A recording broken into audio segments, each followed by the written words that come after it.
자, 한번 따라합니다. 은혜에 굳게 서라. 은혜에 굳게 서라. 이란 제목으로 하나님의 말씀을 증거하도록 하겠습니다.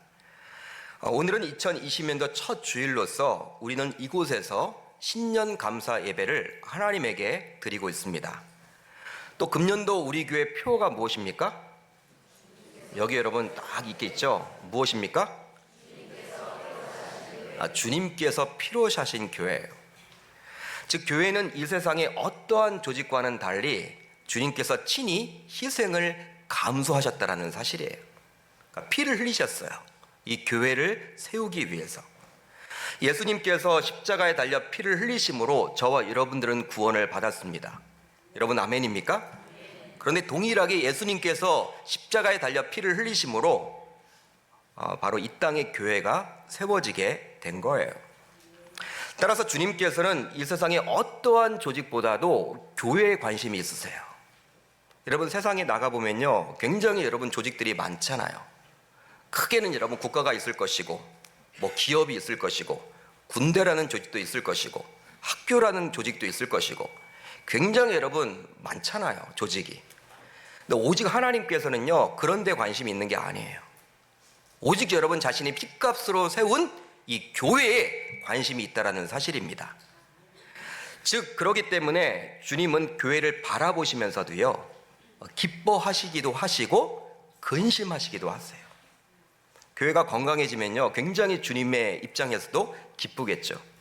그렇지만 이 땅에서 손가락질을 당하고 건강하지 못하게 되면요, 주님의 입장에서도 근심을 하세요. 인격적인 하나님이신 그분께서 교회를 바라보면서 근심하신다는 사실이죠. 따라서 좋은 교회만 된다면 자연스럽게 주님을 기쁘게 할 수도 있는 것입니다. 그러기에 저와 여러분들은 우선 좋은 교인이 되므로 새해에는 좋은 교회가 되도록 힘써야 할 줄 믿습니다. 왜냐하면 교회는 건물이 아닙니다. 건물이 아니에요.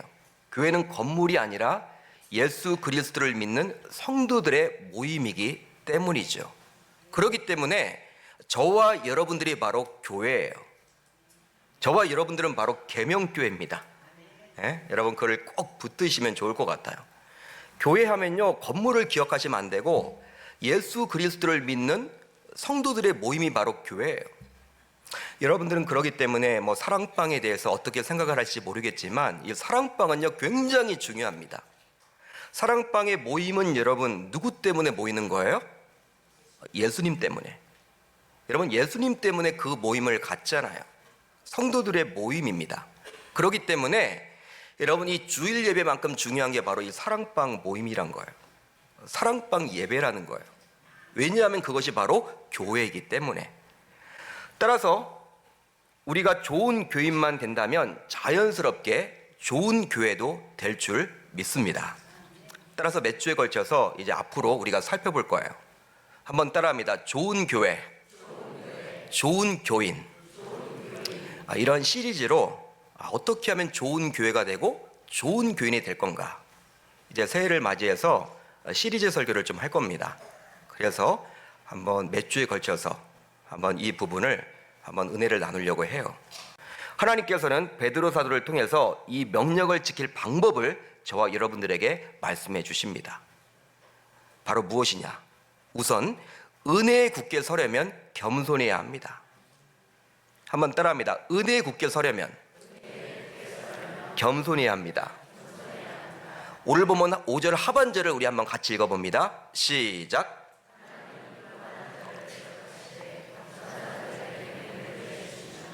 여러분 잘 보세요. 하나님은 교만한 자를 대적하시되 겸손한 자들에게는 무엇을 주신다? 은혜를 주신다.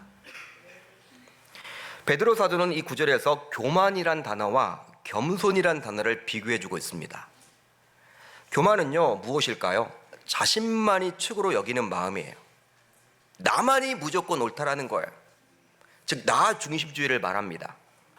이 교만 가운데 여러분 이 교만 가운데는요, 영어로 I가 있는 거예요. 영어 여러분 단어 I는 무엇입니까? 바로 나를 이야기하죠. 내가 있는 거예요. 즉 모든 죄의 중심에는요, 내가 있습니다. 내 중심으로 하다가 어떤 범죄를 일으키고 하나님의 말씀을 어기게 되는 거예요. 여러분, 예를 하나 들어보면 살인이 있다. 살인을 여러분 어떨 때 하게 됩니까? 내 욕심을 채울 때. 예? 내 욕심을 채우기 위한 도구로 살인을 하는 경우도 있잖아요. 여러분, 타인을 사랑한다면, 타인을 아낀다면 자기 중심이 아니라 남 중심이라면 어떻게 여러분 살인을 할 수 있단 말입니까? 사기도 마찬가지죠. 내 욕망을 채우기 위해서 남에게 피눈물을 흘리게끔 하는 거예요. 그게 여러분 사기잖아요. 여러분, 모든 죄의 근원을 보게 되면 자기 중심이 있는 거예요. 내 중심.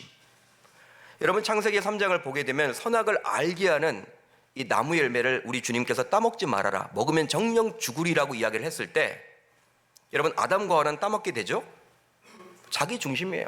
자기가 하나님처럼 눈이 밝아지고 싶은, 하나님처럼 되고 싶은 그 욕망 때문에 그렇게 하나님의 말씀에 불순종한 것이죠.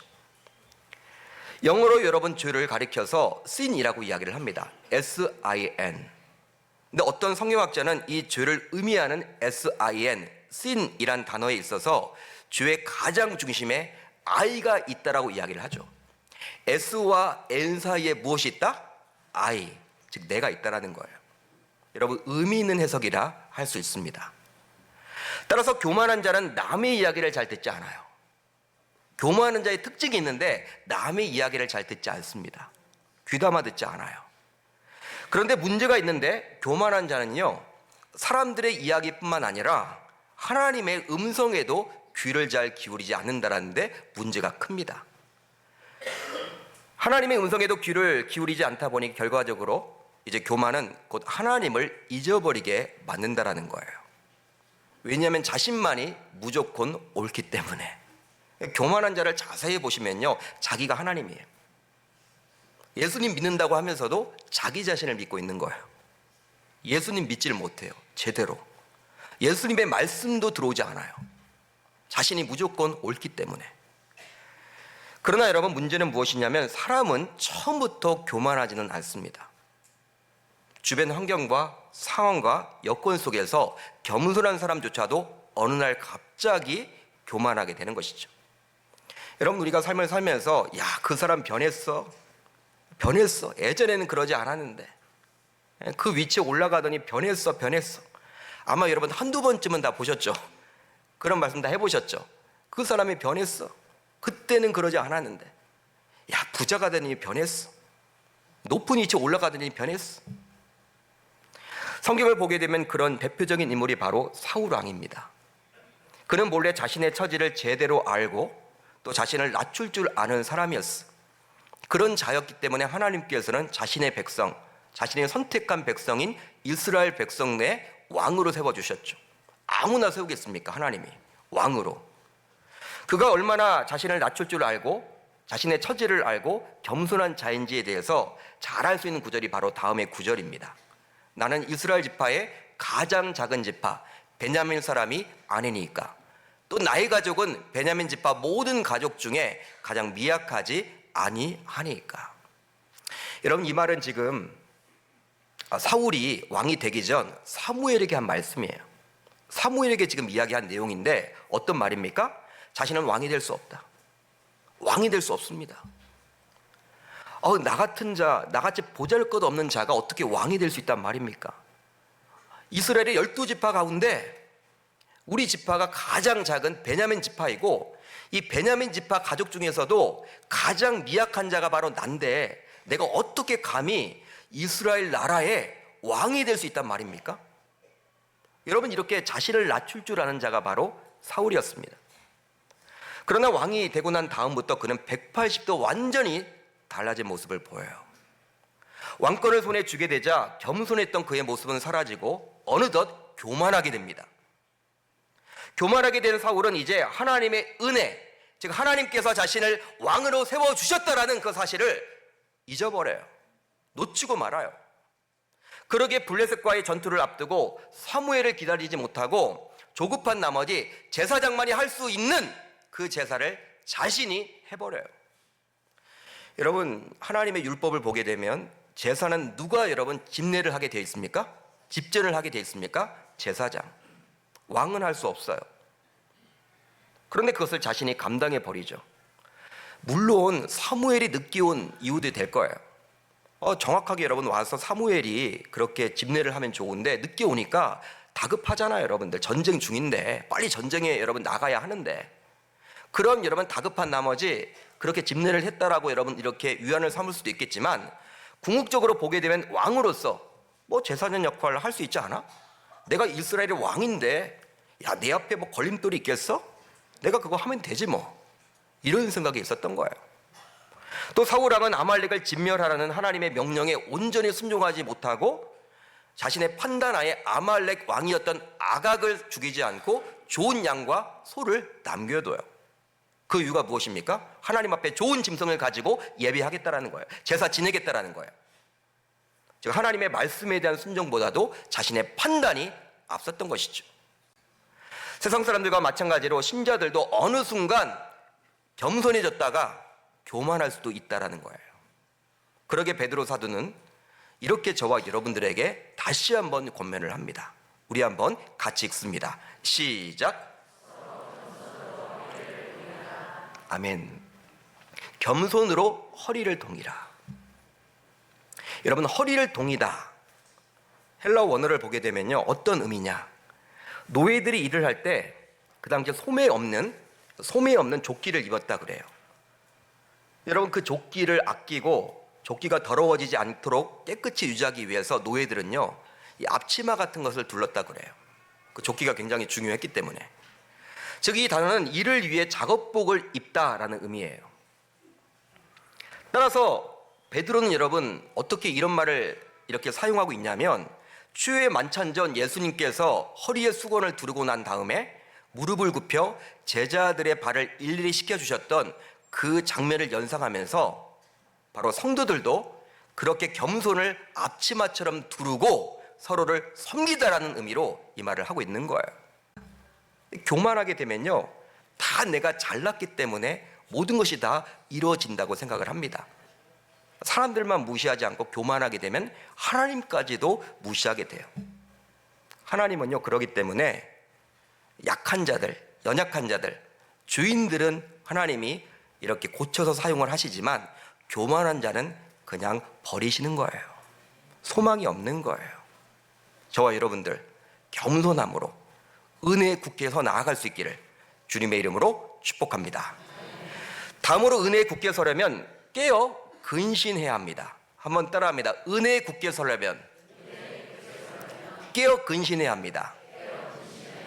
오늘 본문 8절로 9절 상반절을 같이 읽습니다. 시작.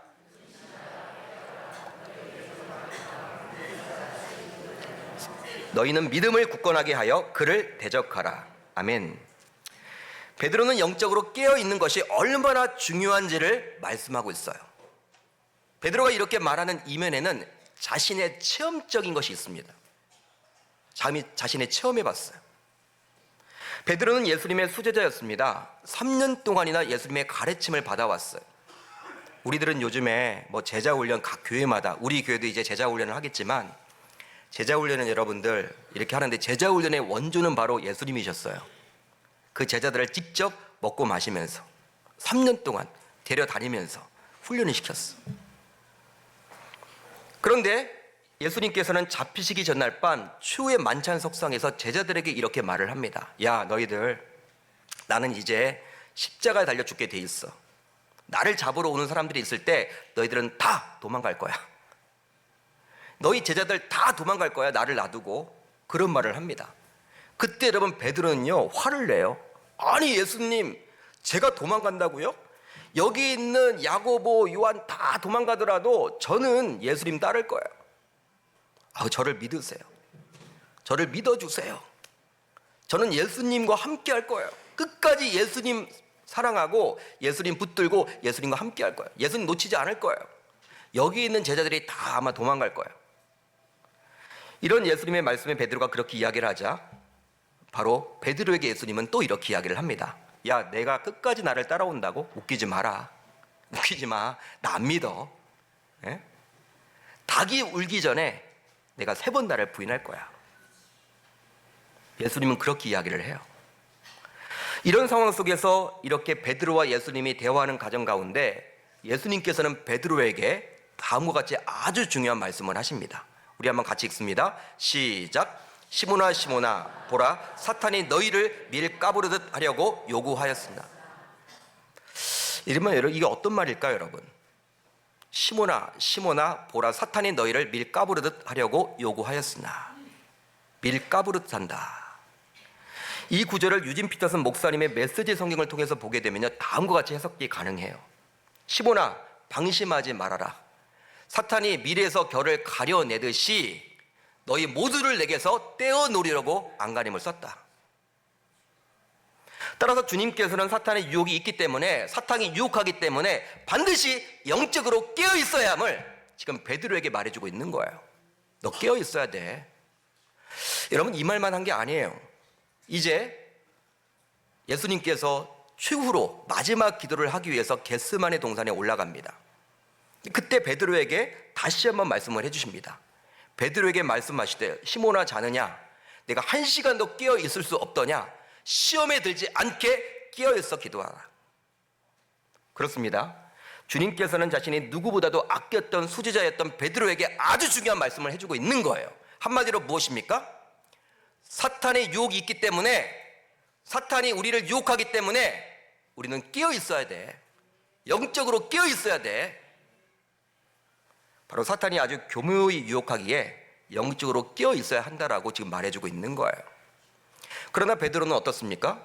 영적으로 깨어 있으라는 주님의 말씀에 순종하지 못하다가 결국 주님이 말씀하신 대로 닭이 울기 전에 3번씩이나 부인하고 말아요. 그대로 여러분 이루어집니다. 그걸 여러분 깨닫고 나서 이 베드로가 여러분 대성통곡을 해요. 엉엉 울어요, 여러분.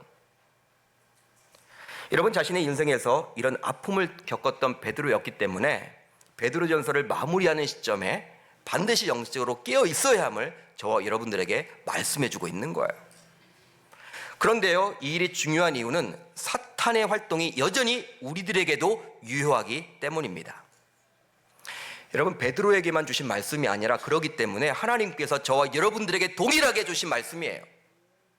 여러분, 베드로 당시 로마 시대, 로마 네로 황제가 그렇게 백성들을 핍박하고 하나님을 믿는 사람들을 잡아다 죽였던 그 시대에만 사탄이 역사한 것이 아니라 2020년대를 살고 있는 지금도 동일하게 사탄은 우리들을 유혹하기 때문에 저와 여러분들에게 동일하게 주신 말씀이란 거예요. 그렇기 때문에 우리도 꼭 기억해야만 하는 것이죠.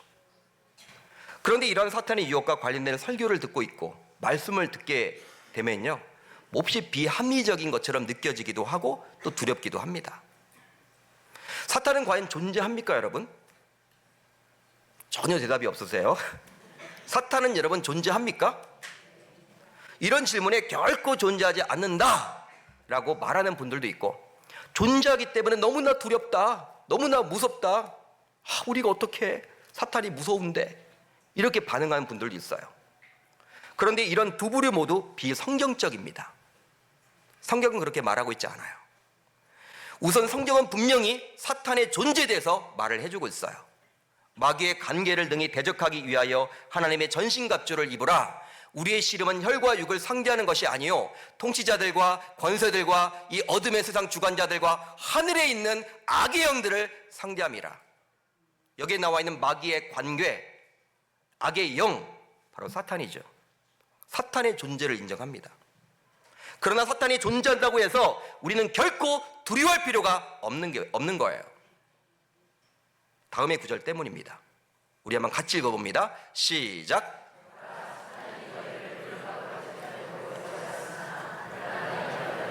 내 믿음이 떨어지지 않기를 기도하였습니다. 여러분, 얼마나 멋진 말입니까? 예수님께서 지금 베드로에게 하신 말씀이에요.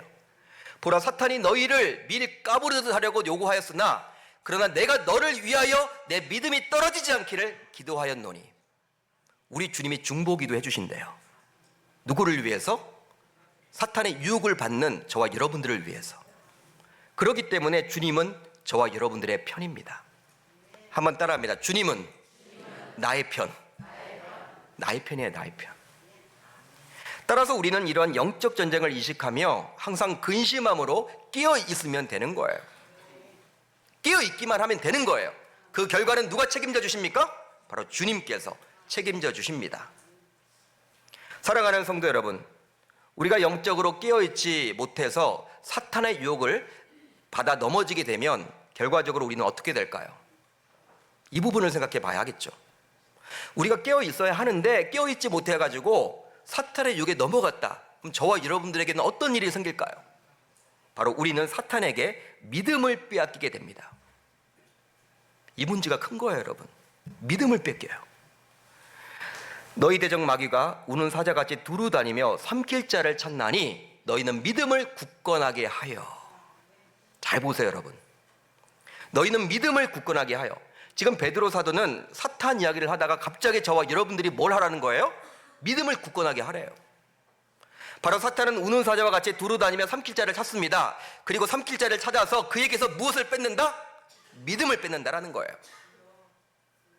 그렇게 되면 그 사람은 이제 믿음의 사람이 되는 것이 아니라 교회는 열심히 다니지만 비신자가 되는 거예요. 그러다가 교회까지 떠나게 되는 것이죠. 결과적으로 지금까지 받아왔던 그 하나님의 은혜도 잊어버리게 되는 거예요. 하나님 믿지 않게 되는데 믿음이 떠나갔는데 하나님의 은혜가 어디 있습니까? 은혜를 놓치고 살아가는 거예요. 수십 년을 여러분 교회 다녀도 사단이 여러분 믿음을 빼앗아 가버리면요, 그 사람은 하나님의 은혜를 인정치 않습니다. 이게 여러분 무서운 거예요.